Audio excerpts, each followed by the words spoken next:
Hi, I'm Isuru Fonseka, the founder of hi.lk. Hi, I'm Natasha Fonseka and I'm the co-founder of hi.lk.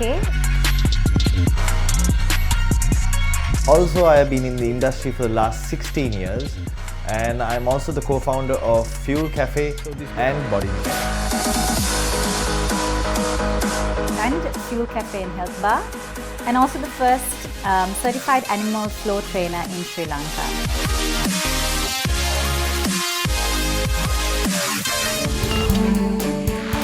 From the Cubicle. What inspired you to get into the line of fitness? Okay, that's actually a funny one for me. My husband Isuru actually did, because I had never been to a gym before we had actually started this whole thing. I was previously a dancer, and after meeting Isuru, he introduced me to the gym and I fell in love with it. So yeah, when he actually suggested that I join him in training, I was like, yeah, why not? Okay, so for me it was first sports, because I was a rugby player in college, and after my rugby after school I wanted to still stick onto fitness, but I didn't want to go into club rugby or anything like that.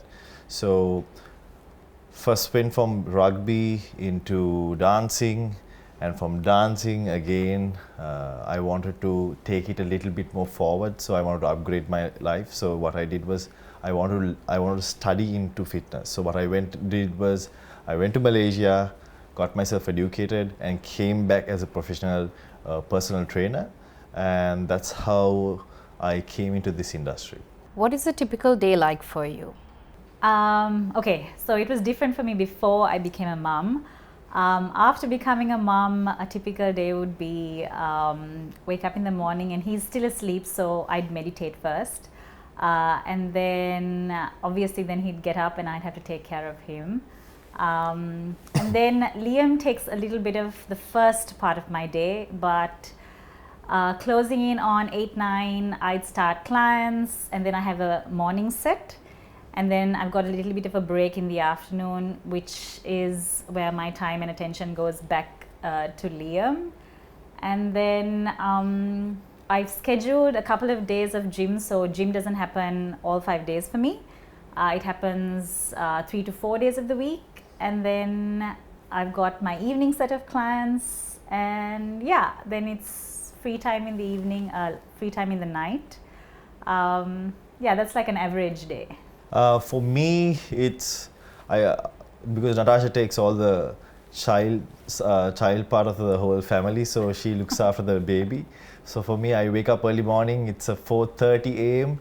and I start with my PTs at around 5 a.m. and it goes till around lunch, and then I come home for lunch. Then I have a bit of family time and back again in the gym. So I'll do my training sets after my lunch. I'll go for my workout, and then again I'll have my evening sets with all my clients. So my day is more like a 5 a.m. till around 7 p.m. to 8 p.m. That's my day. What makes your techniques and regimens unique? I'll just explain to me what makes us unique as trainers. Technique wise, pretty much is there's a basic, and then it depends on each individual how we change technique form, because every individual is different. But in terms of Isuru and I and our team at hi.lk, our focus is the person. So we focus a lot on relationship with our clients. I know that studying fitness and studying to be a personal trainer, there's like a set way of doing things, but we like to move away from it a little bit and focus more on relationships. So I would say that's what makes us unique. And we don't really go by the book all the time, because we don't believe that functional relationships can benefit you too much. So we always try to work on a more personal level and treat every individual different. So like Natasha said, we also we sometimes come off the book, but we make sure we stick to our basics with form and technique. Also, we apply new methods like workouts called animal flow, which are also introducing yoga, flow dancing, that's b-boy. Also, it's martial arts. So these aspects also we add into our workouts. Also, we all give our clients therapy also. So it's not just the training. We make sure that they get their recovery and they get the healing of their body. We don't just waste their body and just send them off. So we make sure if they have any injuries, if they have any stiffness, we make sure that we give that recovery part also. At the same time, we make them more mobile in their life. So yeah, that's something different that we do. What do you enjoy the most about being in your line of work? Oh, okay. Relationship. So I'm a real people person. I love meeting new people. And just, I guess, each day is different. So just listening to like what their day was like, what their week was like, just having like discussions with them about life. Because it's not all about fitness, right? Fitness is holistic, and I think for me, yeah, it's the relationship building part, meeting new people, and the networking, even through your clients when they introduce you to new people. So yeah, for me, it's that. For me, it will be educating people. I love the fact that I can educate people. At the same time, for me to educate, I do a lot of research in what I do. So from person to person, how I give them the information that they need and how I spend time with them, and for them to know that no matter what question they come up with, that we could help them on a personal level also, not only in training, also in finding in who they are, even in what they want to do. So sometimes being a personal trainer is not just the workout part, also we get to be and get to know people in a more, how do you say, in a spiritual way, and in more, in a, it's a amazing relationship way. That's what I would say. How do you handle negative feedback? Negative feedback. There's always negative feedback in terms of, you know, some people can have an injury. So how I would take it is first get informed about what the negativity is on. And yeah, if I can't address it, or if I don't have the answer to, or if I don't have the solution, I definitely would tell them that I don't have the solution and that I'd get back to them. But yeah, if it's something that I have the solution to, I'd help them out immediately. I'd inform them on how they can get help. Negative feedback is always is good in a way. That's how I think of it, because when it comes to training and fitness on a whole, there's never like a perfect method. There's never like, it doesn't always go right for everybody. Let's put it like that. Yeah, for me, negative feedback is an important fact in my training, because it allows me to grow, and also it allows me to understand where I where I lack in my training, and something I can learn or I can study more to grow and move forward. For me, negative feedback is a good thing, I would say. I won't take it as a bad thing, but I would take it more of like it's a part of my growth.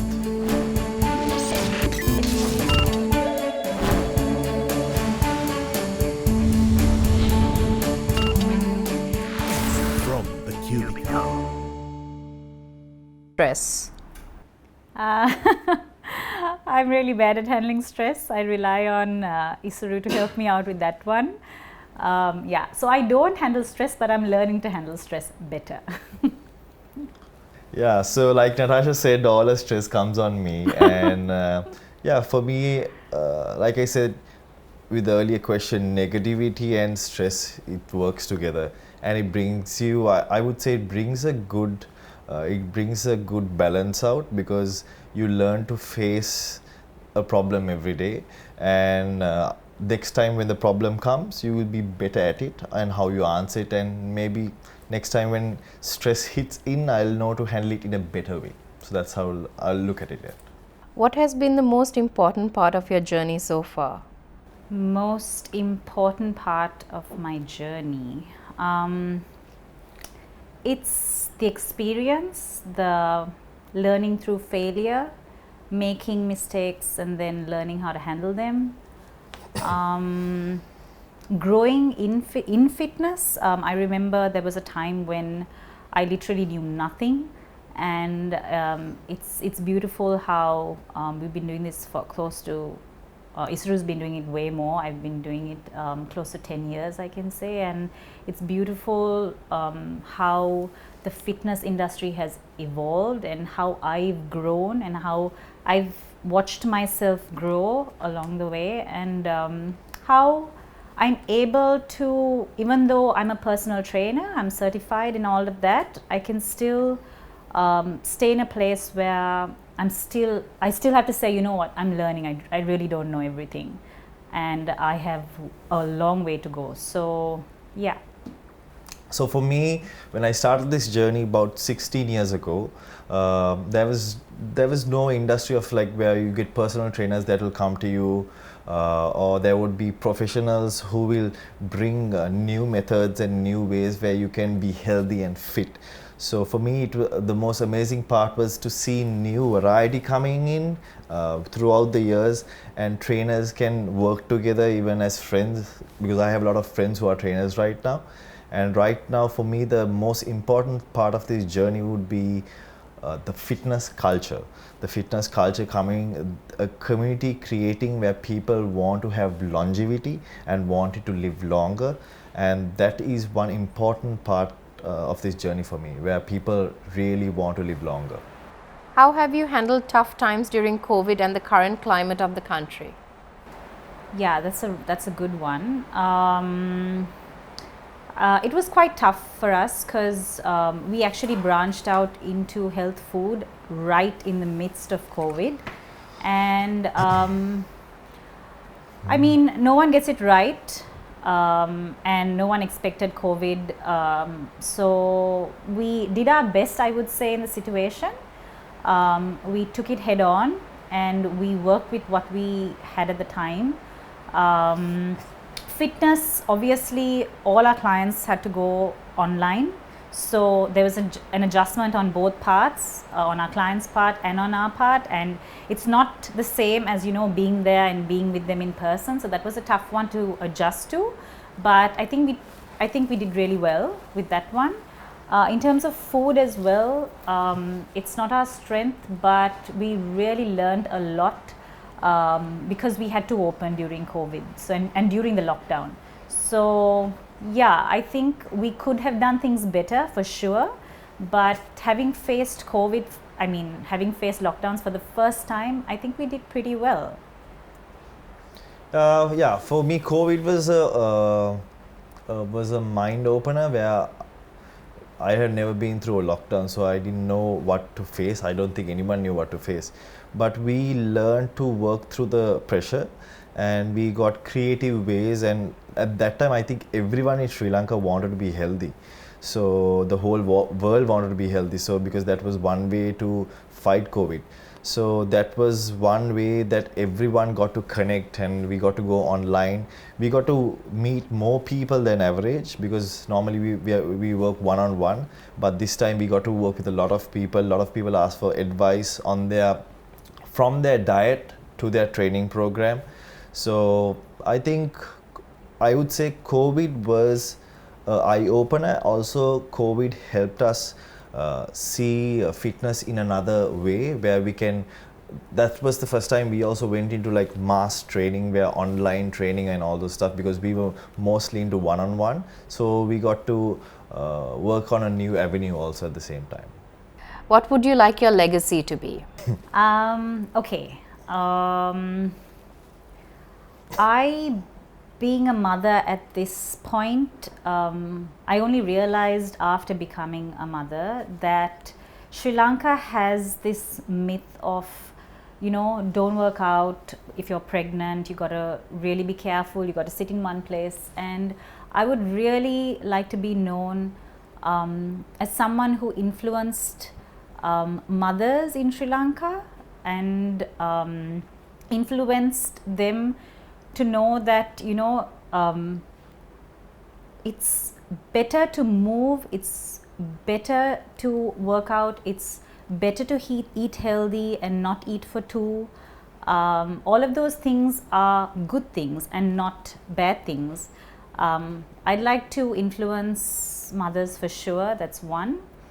And I'd also like to be known as someone who helped change the mindset of Sri Lankans, because there's this mindset, or rather, there's the awareness of fitness is still very limited. So I'd like to really change mindsets when it comes to fitness, in terms of people understanding that fitness is holistic and it's not just going to the gym, pushing yourself, training hard. It's incorporating your spiritual life into it. It's incorporating a healthy, balanced meal plan, which doesn't always mean what we think it means in terms of healthy food. You can work with what you like. Also balancing, your leisure time, and and fitness, like going to the gym is like such a tiny thing. It's way more holistic than we think it is. So I'd like to be known as someone who changed that mindset in Sri Lanka. For me, I would like my legacy to be remembered as the person who always broke the scandal between fitness, because for some people, every human being has their form of fitness. For some it's bike riding, for some it's weightlifting, for some it's powerlifting, for some it's yoga. So I would say we all need a little bit of everything. So I won't say one thing is better than the other. So I would like to be the person who always said, try whatever works for you works for you. It's not for everyone. So I would like to be that person who will come and be the difficult person who always says, no, you don't need to stick to one thing. You can try anything out, because fitness is variety and fitness is a big thing. It's a big language. That's why you need the spiritual, you need the physical, and you need your mind and your body to work together. So for me, I would want to be the person who always is in your face telling you that fitness is not one thing. If you had one piece of advice to someone just starting out, what would it be? Find out what works for you. Get educated on what types of fitness there are. And find out what works for you. Be open to trying all of it before you can pick out something that you think you'd like. I would say call us. Just have a chat with us. We go as hi.lk. You don't need to train with us, but you can call us. We have been in the industry for 16 years, and we might be able to help you understand what is your form of fitness is. So that's my advice.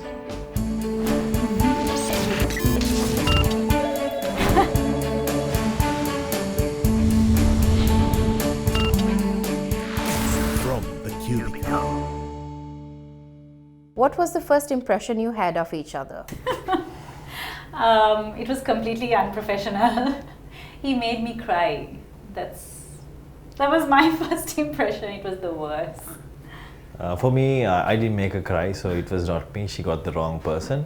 But on a professional level, for me, she's one of the best in administrative work. First impression? Yeah, in a professional. Yeah, okay, first impression. Yeah. That's right. What differences do you see in each other as fitness personalities? Very good. So Isuru, as a fitness personality, he goes into a lot of detail, like even with his clients. I mean, it's not that I don't go into detail, but he has an eye for like the tiniest things. And also, apart from that, he researches a lot. So if someone is explaining something to him, he will take the time to like educate them on a scientific level because he's researched so much. Yeah, he takes a lot of time to explain a lot of detail. Yeah, and Natasha, I would say, is the one who will, her method of training also is a bit different to mine because she's more into the movement. She likes to move a lot. Even if she's a dancer, even this movement, this workout called animal flow. So she's into the whole movement thing. I also have done it. It's just that I prefer going into the strength and conditioning side, and also I prefer going into the science of exercise. So I would say Natasha is the one who is more into the movement, flow, the smile on the face, and she can get the job done. Even for me, if something that I can't get done, she can get it done for me. Your personality plays a major role in your success. True or false? Elaborate. Yes, true. Fitness is not all about, going up to a client and telling them what the workout is about, what their workout is for the day, and telling them what to do necessarily. It would motivate them a lot if you had a really nice personality. It doesn't have to really be nice as such, but just relatable. And that's actually a strength, I would say, for me, because I might not be the best trainer in the world, or I might not know as much as Isuru knows in terms of scientific detail, but I would say that all my clients, if they were to say something, they would say they really enjoy being trained by me because of my personality. So Isuru could give them the same workout, but they might not enjoy it as much. They do, but I'm just saying, if you were to compare me with another trainer, they would say, yeah, I enjoy training with Natasha because of her personality. So it plays a huge role, I would say. Yeah, so my personality is more of a, people take me as a rough, tough person, but actually I'm not rough, tough. It's just that I'm more technical in what how I train. So my explanations are more technical. But there are times that I'm more soft with my clients, where they will come and they're a bit tired after really hard days of work, and I sometimes tell them it's a day for you to go home and rest, because I won't take my client and I won't waste them like that. So, and also I spend a lot of time, both of us, I would say we spend a lot of time with our clients, not in the gym, but we might go for dinners, we might even go for a party together, or even for a movie. So I would say relating with our clients is a big thing. Yeah. Even as for our team, I think that friendship is much more important, so that brings the balance. Otherwise we won't be able to understand them and they won't be able to understand us. So Yeah. we like to understand them more in a more, how would you say it? on a personal level. On a personal level. And we know it's like a key value in our company, where we encourage each trainer, have your own personality, bring that out, and work on that more than just focusing on your form and technique. Yeah, And we don't want our trainers, or I don't want Natasha to be like me, or I'm not going to be like her. So we allow them to bring their own personality. So it's important, very important. Yeah. What do you think about this program? I think this is a really cool program because you get to see the face behind the brand, which is really cool, because generally you just see the brand and you sometimes don't even know the personality behind it. So yeah, I think it's nice, and plus you don't really see a lot of fitness professionals on TV or get to know them in person unless you meet them or you give them a call and you want to meet them. So, yeah, for me, I think this program is good for people to know that everyone has problems in their profession and in every area, also in a time like this, and how each and every person has come out of it in a more positive way. And this opens the avenue for everyone who people who are even wanting to stop or even to give up, that there is hope. So this is a good avenue for you to understand that.